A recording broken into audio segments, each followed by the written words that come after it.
بسم الله الرحمن الرحيم اقرأ باسم ربك الذي خلق خلق الإنسان من علق اقرأ وربك الأكرم الذي علم بالقلم علم الإنسان ما لم يعلم كلا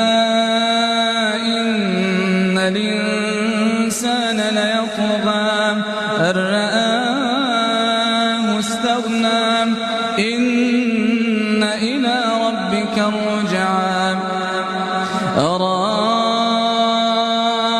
الذي ينهى عبدا إذا صلى أرأيت إن كان على الهدى أوامر بالتقوى أرأيت إن كذب وتولى ألم يعلم بأن الله يرى كلا لئن لم ينته لنسفعا بالناصية ناصية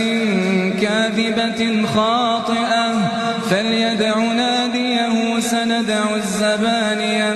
كلا لا تطعه واسجد واقترب